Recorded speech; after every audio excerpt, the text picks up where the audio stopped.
Ces tableaux prennent l'expression au pied de la lettre, nature morte. Il peint des natures mortes, donc le plus souvent des morceaux de corps humains torturés, des animaux inertes. Le tableau, en quelque sorte, d'un pays qui se vide de sa vie. Exilé en France, le peintre syrien Youssef Abdeleke expose en ce moment même à Paris. Autre artiste avec nous ce soir, une chanteuse, Lena Chamamian, chante pour son peuple et on précise pour aucun des deux camps qui se déchirent aujourd'hui en Syrie. Merci à tous les deux d'avoir accepté notre invitation. Vous êtes les deux grands témoins de 64 minutes. Youssef Abdeleke, vous êtes donc peintre syrien en exil. Vous exposez en ce moment à la galerie Claude Léman, c'est à Paris, en France. Quelle est l'influence de ce conflit syrien, de cette terrible réalité aujourd'hui sur vos œuvres? En fait, tous les poètes, les artistes, les peintres, ils sont d'une façon ou l'autre les témoins de leur époque. Et je crois la question, en fait, n'est pas là exactement. La question peut-être c'est de quelle façon, de quelle vision, de quelle sensibilité on fait ça. Et en fait, pour vraiment juger ça, il faut du temps, il faut surtout les yeux des autres. Alors, toujours les peintres, les poètes, ils sont vraiment très mal placés pour vraiment juger leur propre travail. Je suis d'une façon ou l'autre quelqu'un qui vit en Syrie aujourd'hui, et d'une façon ou l'autre, cette vie, sans doute, on voit en partie d'elle dans mon travail. À quel point je peux réussir ou pas, ça c'est aux autres qui. Mais aujourd'hui, concrètement, qu'est-ce que vous essayez de faire à travers vos toiles? Est-ce que c'est de capter la souffrance humaine? Est-ce que c'est de capter le cortège des douleurs? Exactement, parce que je crois aujourd'hui c'est ce qui se passe en Syrie, le bain de sang en Syrie, c'est vraiment très difficile à approcher d'une façon artistique. Pour moi, c'est ce qui m'intéresse vraiment, les douleurs des gens, les douleurs des familles, les proches, les amis des martyrs. J'essaie d'approcher de ça, j'essaie de capturer ça. Et je crois, pour vraiment les Syriens, les peintres, les poètes, etc., qu'il fait vraiment un travail profond, je crois on doit attendre encore des années pour avoir un travail approfondi, quoi. Lena Chamamian avec nous également. Votre dernier disque s'appelle Razal El-Banat. Comment vous le traduiriez d'ailleurs? Razal El-Banat, c'est simplement Baba Papa en français. En même temps, c'est un jeu de mots. C'est Razal, c'est de tricoter, le tricote des femmes. Et c'est de flirting. C'est un mot d'amour. Vous le dédiez à qui, cet album? Comme tous les artistes syriens, c'est pour le peuple syrien. Ouais. C'est les enfants en particulier. Les enfants et les femmes surtout. Oui, c'est. Je ne sais pas. C'était vraiment. Il y a beaucoup de douleur, il y a beaucoup de souffrance. Alors, et dans cet album, c'était ma première fois que je compose ma musique et j'ai écrit les paroles pour dire, pas justement avec des autres écrivains. C'était, derrière chaque chanson, il y a des histoires des gens. Alors j'imagine que vous n'y échappez pas tous les deux lorsque vous êtes à Paris. Vous êtes un artiste connu, confirmé. Lena, vous êtes en devenir.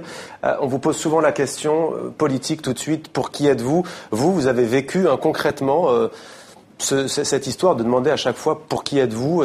Vous avez voulu produire cet album dans des pays arabes et on vous a posé la question de savoir si vous étiez pour tel ou tel camp. Vous refusez d'entrer dans ces considérations. Youssef, je ne vous posais pas la question de savoir. Youssef Chamamian, c'est une question qu'on vous pose souvent. En fait, tout simplement, je suis quelqu'un de l'opposition depuis 40 ans, quoi. Oui. Alors, c'est pas nouveau. Parti communiste syrien, notamment. Parti de l'Action communiste, oui. Et j'ai toujours lutté pour la démocratie, pour mon pays, pour mon peuple. Et je crois aujourd'hui on est dans un moment hyperment difficile et je ne sais pas comment le peuple syrien vraiment sortir. Mais en fait, moi je crois l'ancien régime qui a gouverné vraiment la Syrie pendant 44 ans, il est fini. Maintenant, peut-être la question n'est pas là. La question c'est le nouveau régime. il soit comment et quelle force il va vraiment être en place dans l'avenir. Mais je crois on peut pas aujourd'hui, même il n'y a rien du tout en Syrie, on peut pas vraiment à partir de maintenant gouverner la Syrie comme elle était pendant 44 ans. Ça c'est fini. On commémore aujourd'hui le génocide au Rwanda et selon les Nations Unies, depuis ce génocide, c'est la pire tragédie humaine, la Syrie. Aujourd'hui, comment est-ce que vous expliquez qu'on ait pu en arriver là ? Je crois le régime en place, le régime militaire en place, il a toujours, il n'a pas compris, il n'a pas utilisé qu'un seul langage, c'est le langage de force, c'est le langage contre tous les droits de l'homme, etc. Alors, sans doute, quand le peuple syrien il monte dans les rues pour réclamer la liberté, la dignité, l'égalité, la démocratie, sans doute il va avoir un régime de cette nature. Les balles, quoi. Alors on va revenir sur votre parcours qui est assez saisissant dans un instant. Youssef Abdelke, le temps pour nous, Lena Chamamian, c'est peut-être votre meilleur moyen d'expression. Est-ce que vous pouvez nous entonner quelques paroles sur ce plateau de TV5 Monde ? Une chanson, laquelle ? Oui, je veux chanter une chanson, une berceuse, moitié arménienne, moitié arabe, que j'ai changé les paroles en arabe. Ce que je veux chanter, c'est pour la liberté, c'est pour la paix, c'est pour la liberté d'expression. Alors c'est contre violence, n'importe de quelle origine. D'où qu'elle vienne, ouais. Alors cette chanson, c'est dédiée pour tous les enfants, toutes les victimes. Toutes les victimes et tous les martyrs, quand même. Allez-y, c'est à vous.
Lena Chamamian, c'est un titre qui fait partie donc de votre nouvel album, Razal El Banat. Hein. Ouais, c'est Aurore. En quelques mots, que nous dit cette chanson ? C'est une berceuse, c'est juste comme une prière, comme un promis, qu'on ne va pas tuer des autres oiseaux. On va les laisser voler plus haut et pour prendre la paix. Salam, c'est en arabe, c'est pas juste la paix, mais c'est le salut à notre pays, n'importe on sera où. C'est une chanson pour les Syriens dans les diasporas, parce que moi, vous êtes là depuis 2 ans en France. Oui, et comme une artiste arménienne, je vis ça toujours. Youssef Abdelke, les oiseaux dans vos œuvres, si vous les peignez, ils sont plutôt morts. Hein. Moi, d'abord, j'aime bien féliciter Lina parce que j'adore ses chansons depuis longtemps et parmi les voix les plus belles aujourd'hui de Proche-Orient. L'instrument, d'ailleurs, on ne l'a pas dit, le sansula. Hein, le sansula, ouais. Que vous nous faites découvrir aujourd'hui. Votre parcours, je disais tout à l'heure, il est assez saisissant. Vous avez été en exil très longtemps à Paris. Vous avez fait les Beaux-Arts à Damas, vous avez fait les Beaux-Arts à Paris. En 2005, après 25 ans d'exil, vous rentrez en Syrie. Bachar el-Assad est déjà au pouvoir depuis 5 ans. Son père est mort. Que se passe-t-il pour vous à ce moment-là ? En fait, après 25 ans d'exil, moi j'ai pensé si je reviens, il y a très grand danger pour moi. En fait, je suis arrivé à Damas et personne n'est là me dit quoi que ce soit. Et j'ai resté quelques mois là-bas. Après, je suis revenu plus tard, les mêmes choses. Et je crois que j'ai continué ma vie presque normalement. Et j'ai fait mon atelier, j'ai fait mes dessins là-bas. J'ai fait beaucoup de rencontres. Ça s'est compliqué avec le soulèvement ensuite. Et, en fait, on est arrivé à un moment quand le peuple syrien il est monté dans les rues pour réclamer ses libertés. Et voilà, jusqu'à après quelques mois, ils sont voulu m'emprisonner un mois et une semaine. Vous avez été emprisonné plus d'un mois. Hein. Et en fait, c'est pas quelque chose vraiment qu'on doit parler parce que quand même la tragédie aujourd'hui en Syrie, c'est très grande. Tragédie, il y a des centaines de milliers de morts, des victimes, des martyrs, et il y a des millions des Syriens qui sont hors de leur maison en Syrie, à l'intérieur de la Syrie ou à l'extérieur de la Syrie. Alors cette tragédie, alors il reste encore n'importe quelle petite arrestation comme ça, c'est un petit détail qu'on ne doit pas vraiment arrêter de parler, quoi. Alors vous êtes bien entendu contre les armes, vous voulez un règlement pacifique à ce conflit. 6,5 millions de réfugiés, 2,5 millions de réfugiés, 6,5 millions de déplacés à l'intérieur du pays, au moins 150 000 morts. Lena Shamamian, vous, s'il y avait une note d'espoir que vous pourriez donner ce soir, quelle serait-elle ? Je ne sais pas comme j'ai déjà dit, comme une artiste syrienne arménienne, je sais c'est quoi de survivre, de rester, de vivre. C'est très important pour les gens qui Vous insistez beaucoup en disant je suis arménienne et syrienne. Vous rêvez encore d'une Syrie, vous y croyez encore, une Syrie multiculturelle, multiconfessionnelle ? Non, mais le point c'est que l'art arménien, il m'a beaucoup aidé à comprendre, à comprendre qu'est-ce qu'il faut faire, comment il faut vivre, comment on peut traverser ça, parce que il y a beaucoup de douleurs, la guerre, c'est toujours avec le sang, avec tout ça. Alors ça a beaucoup m'aidé à comprendre comment il faut continuer. Si je peux dire quelque chose, c'est juste l'espoir. Je crois de l'espoir, je crois de la vie, j'espère. Et vous le dites dans vos chansons. Merci à vous, Lena Shamamian.